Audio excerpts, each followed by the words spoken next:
Antes de mais nada, voltar a tocar esse assunto, eu queria dizer que é de muito sacrifício, muito doloroso, e nós já tem que tocar ainda nesse assunto, mas como a nossa justiça, ou melhor dizendo, a nossa injustiça não é capaz de perceber certas coisas, sou obrigado a voltar a tocar nesse assunto, coisa que eu gostaria de ter colocado uma pedra, que a justiça já tivesse concluído todo esse processo, né?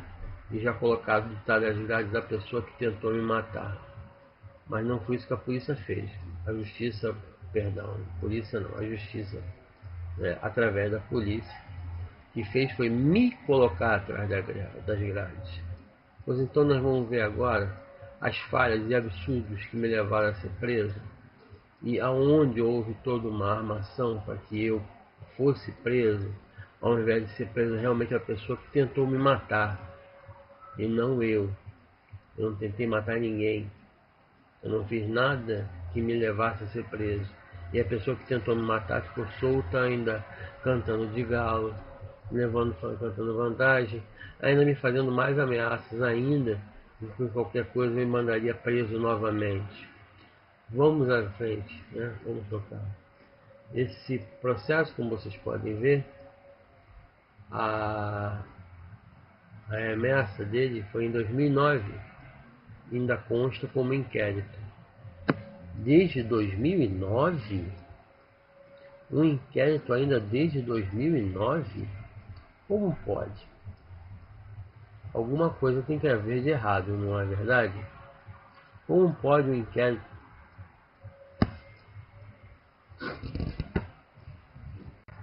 Como pode ainda de 2009 para cá um inquérito policial não ter nenhuma movimentação, ainda como pode ser visto ali ao lado, destacado, e mais à frente eu vou colocar, né, em destaque, localização inexistente, simplesmente o inquérito sumiu, desapareceu do mapa. Por quê? A quem interessa esse sumiço desse inquérito, senhores? E por que ninguém tomou providências? Onde está o Ministério Público? Onde está o tão poderoso Ministério Público nessa hora que não enxerga que o inquérito policial de uma tentativa de homicídio está parado desde 2009? Quem é o culpado para poder estar querendo ficar ileso nessa história, sumindo, desaparecendo com um inquérito? Onde está, senhor Ministério Público?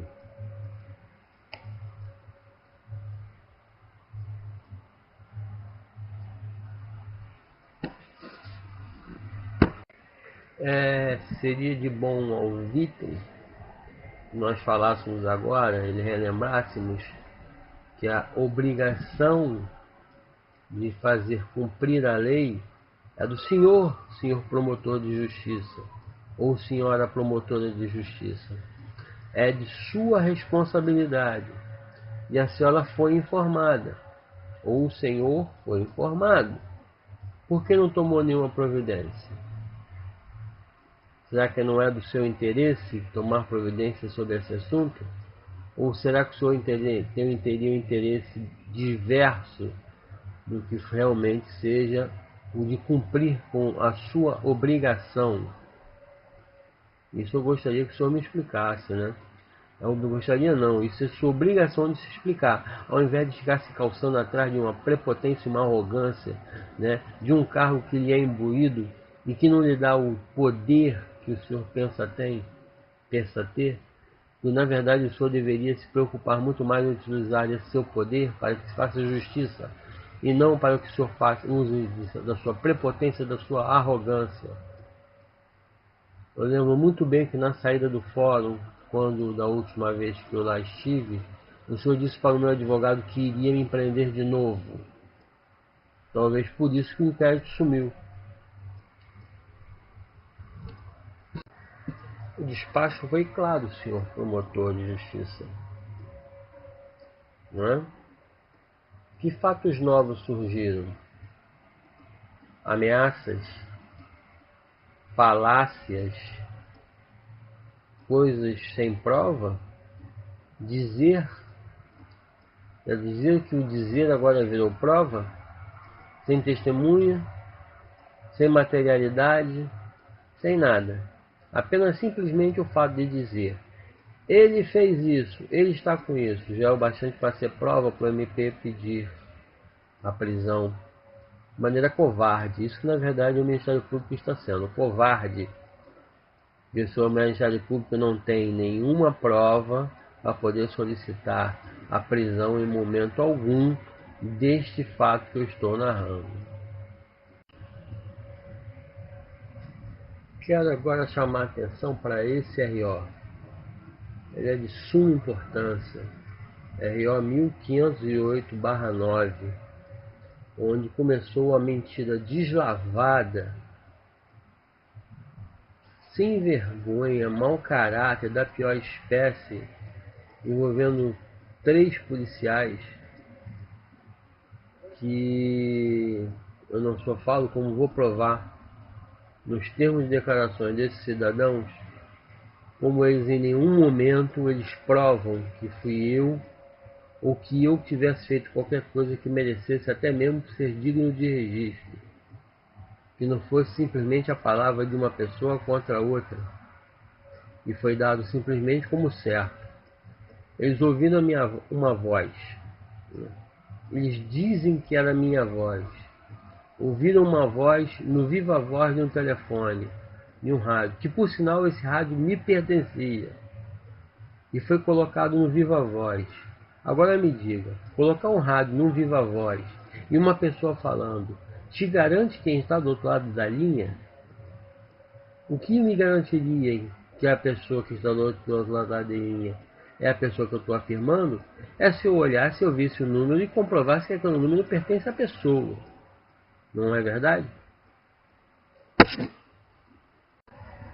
Tanto é verdade que o único local em que será visto o número do meu telefone vai ser no campo da minha qualificação no registro de ocorrência.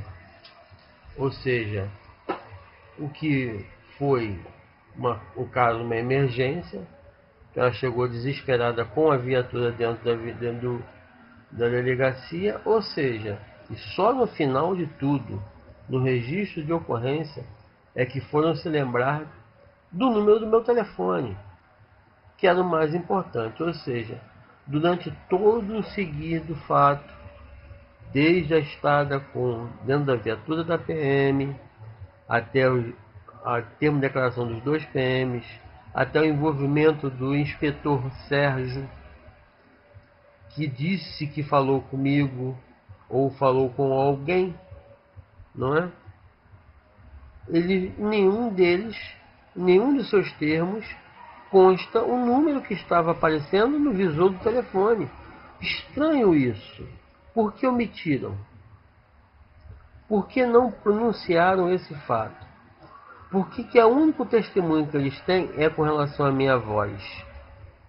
Voz? A verdade, senhores, é que qualquer um poderia ali, naquele momento, estar se passando por mim, que eles jamais saberiam se era verdade ou não. Alguém estava se fazendo passar por mim e eles nem sequer se prontificaram em saber se era verdade ou não, porque eu seria a última pessoa naquele momento a estar ligando para uma delegacia para fazer ameaça. É uma questão de idiotice, é uma burrice tem tamanho imaginar tal fato. E é claro que é óbvio que, sabendo disso, é muito mais fácil fingir que não viu, ou simplesmente realmente não ver, não olhar o número que estava no telefone. É mais fácil realmente acreditar que aquela voz era do Cláudio, porque existia um bonito par de pernas ali do lado de fora, dizendo que era ele, e fiquei precisando imensamente da ajuda daqueles homens, né? Homens, e era uma mulher.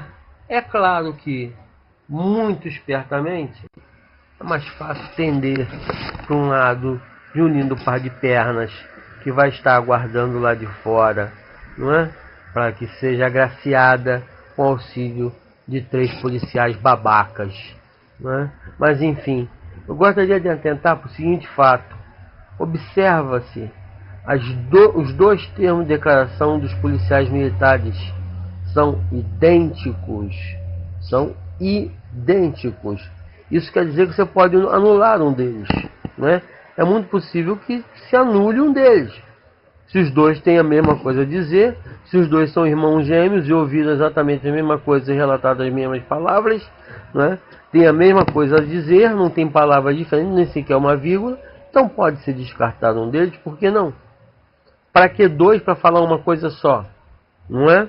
A menos que seja, né, por força de contingente, por aumento do número de pessoas, porque o procedimento, vocês podem reparar, a declaração é a mesma, idêntica.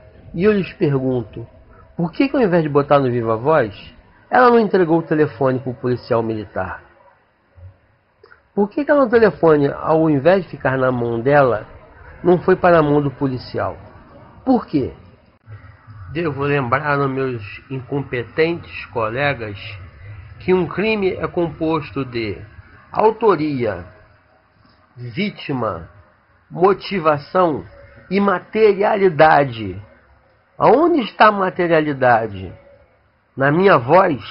A minha voz é a materialidade do crime? Não. A materialidade do crime teria que ter sido o registro do telefonema, do registro da ligação no telefone. E simplesmente eles cagaram e andaram para o que número estava sendo ligado.